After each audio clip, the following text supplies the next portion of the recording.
All right, guys, let's go over a few things here. This customer dropped his truck off to make some improvements on the equipment he already had. He had the burner, pressure washer.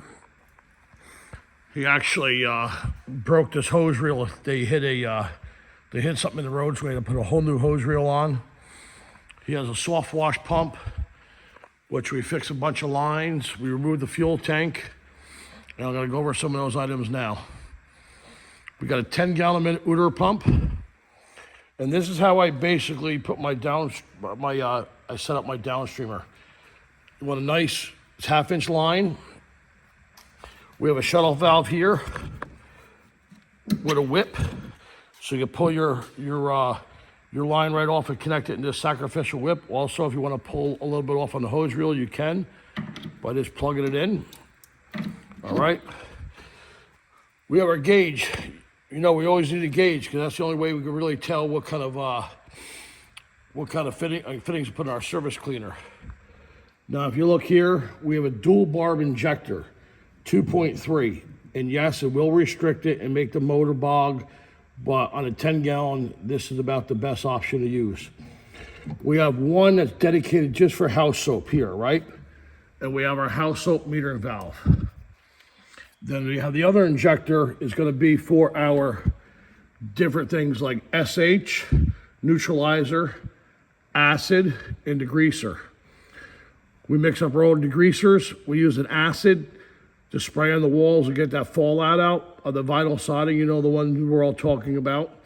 Also to shoot on concrete to get a little bit more brighter and get the next level off. We got our bleach, and we also got our water to flush it. And the way we get our water out of there, if you notice, we drilled and tapped right into this filter here on the clean water side. So when they want to go ahead and use it, the downstreamer, Flow Pro, awesome. You guys know I build everything myself, but when it comes to the building this, is not even worth it. For the money, it's got a great system here. We just added a light, we turn it on, and that's the way it works. If you want to go ahead and SH, you just take this, click it in, you turn your soap on, and it pulls from there. Now, if you want to use neutralizer, you'll turn your house soap off, you can plug it in here. If you want to use your acid, we also want to add a little surfactant to the acid to foam it. We put our house soap on, and same thing with the degreaser. When we're all done, we turn this off. We go back to water here, and we flush out the injector. Now, we all know these injectors get stuck from time to time. So what we did was put a quick disconnect on this side, right? And also we have a little handy dugout here where we can just hang this like this. And then on the other side of the injector, we remove the injector like this. So we can, a lot of times they'll get stuck. We can bang it and so forth. And then jar it loose. And then basically, which way is it? Face here, the flow, this way. Plug it back in. Plug this back in here. And we're connected. Of course, everybody knows here, mix. Fresh water. And you notice all these lines here. This one here is the bleach, goes to the bleach tank. All these lines go into the tanks there with filters. Okay. Now to the hose reel. We have our little fitting here, our sacrificial piece that we like to connect to the house first.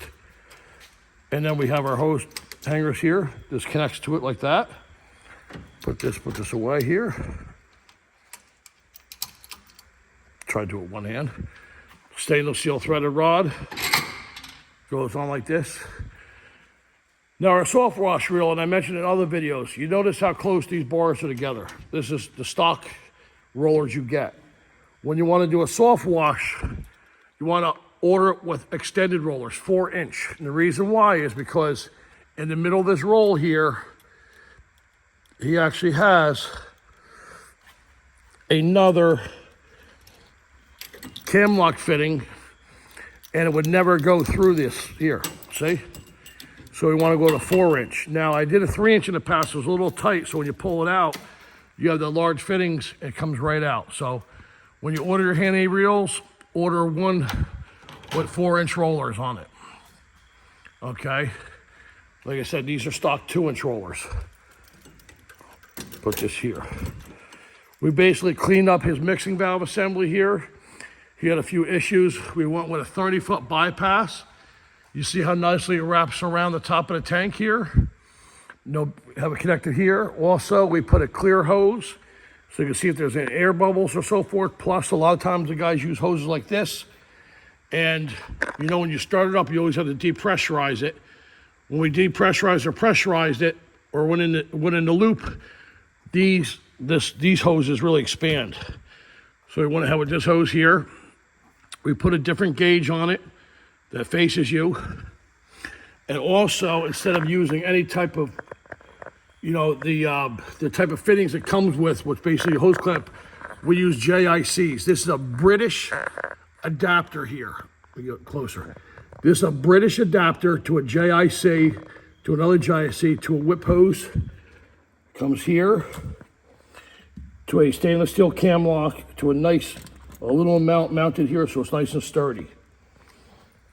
See that? You got like 200 PSI coming out of here, and the one with the normal hose barbs, they pop off. Now let's go back here. It's got a little Predator motor, 22-gallon Udor. We removed the fuel tank, and the way we get our pulse is, if you notice here, the valve cover had a breather that went into the air filter. We basically took that breather off. We just tapped that with a 1/4-inch NPT and came around here and went into this type of pulsing fuel pump, as you can see right there, with a filter. Now we actually use this line here. This was the breather line that went to the top of the tank because it's California compliant, and we reuse that line over. All right, we put the spark plug back on so you can, I just want to do it so you can see it. We put an hour meter here, come around to the back. Now, the caps on the filters, you can put a fast flush. Basically, this is a great way to get water to your bucket. Or if you want to, that will also flush this filter out as well. So it's kind of like a fast flush. Okay. Not too much, he got, like I said, he got his mixing valve assembly here and all. Not too much to talk about that. We got the hose comes here from the hose. You got your filter up there. Also, I forgot to tell you, let's come back to here. A lot of people ask me, with these unloaders, it's very important they need a little back pressure. So we go a 1/2-inch reducer to 3/8, and we want to put a stainless steel Street 90 in it. And then we crimp our 1/2-inch braided hose on there with a hydraulic crimp. This is very important in 90 because of all that pressure shooting out, it actually wears the hoses down and blows the hoses off. So this takes the brunt of it. Okay, and then if you come up around here, you see here where, right there, we have our hose going in. Same thing, a crimp. And on the inside of the tank, there's another 90 pointing down. Pointing down there, so it's not shooting across. All right? It's all connected here. Now, we're gonna go back to our surface cleaner mount we built here. See this here? This basically is a little bit of rubber here for the vibration and chatter. We built this bracket so it goes right around that area. Let's walk around. It's very simple. We have a mount here with this here. You pull this, it lifts out. Now, here. You see how that bracket is? It's as simple as this. Push it in. Lock in. It ain't going anywhere. It can't come back. It can't move side to side. We'll do it again here. Let's unlock it. Let's get a better view of over here. We push against the toolbox. It's here. Come here. We just drop it down. Locks right in. Very simple. And on the back of the tank,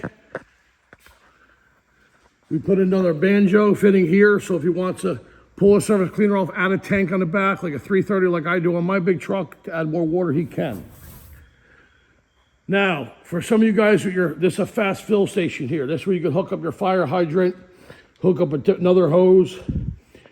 You don't want to mount them on the back of the rig. You want to mount them here. So when you're driving and you pull up to the curb with the hydrant, it's right here. What I do is I pull up to the curb, I put a stone on the curb or something that indicates where I am at the hydrant. Also, if you're like me, you have a water trailer. While this is curbside, these guys are spraying there, you could pull up with a water trailer and fill it up from this side. All right. This is for a 3/4 garden hose, for an extra garden hose. This for the fast fill. They come up here, they're mounted. Now this here, as you can see, we don't take off any caps to put fluids in. See, each of these caps have an elbow on them. And we pulled out the balls inside because they need to breathe. They need to exhaust air because we're filling these with a fill station. Now this is the fill station here.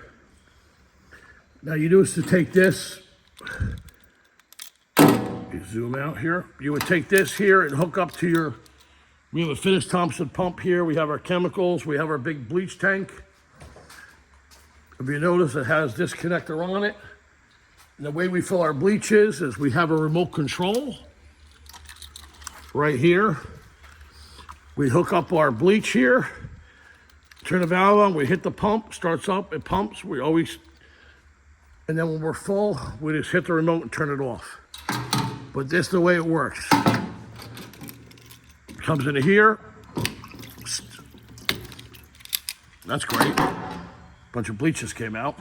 Anyway, you would plumb your bleach. This is how you fill your bleach tank. And this is how we fill the degreaser, our acid, house soap, and neutralizer. These just go ahead and click in like that. And you just pump it in. You see how everyone, and we don't use any bulkheads. Well, we use one here for the bleach. But if you notice up here, there's no bulkheads. We drill the holes into the plastic undersized. We heat it up a little bit and we just push the hoses through. And yes, on the downstreamer side, on the downstreamer over here, which you see the downstreamer selector here, there are filters inside the tanks. But on the fast fill side, there's not. But if you notice, no bulkheads. We basically just take a unit bit, as you can see right here, and we drill it, undersized, heat it up, and push the hoses through. Once the hose is cool, they are tight and sealed in there. All right, these are just some of the things we did to this truck. Some ideas. This here, game changer. It's awesome. You're not getting on top of your rig. You're not unspinning caps. You're not losing caps. Got the fast fill over here. Of course, we have the mount here for the surface cleaner.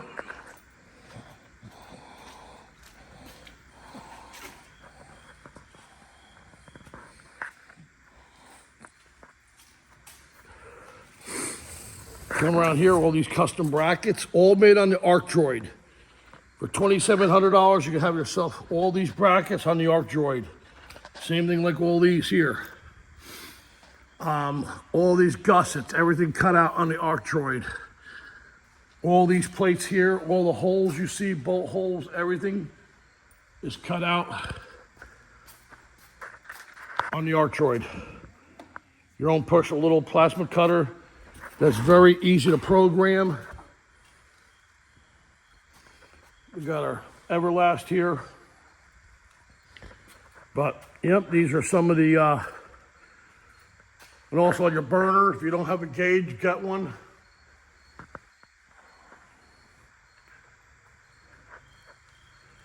Yep, so these are some of the improvements this customer wanted to make his life easier.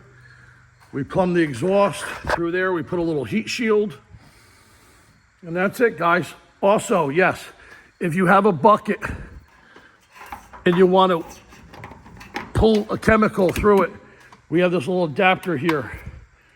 See this? So you could take this here, connect this downstreamer, and then stick this into a bucket. So if you're not pulling from one of these, if you're making up some other type of mixture, you can do that. This clips into here.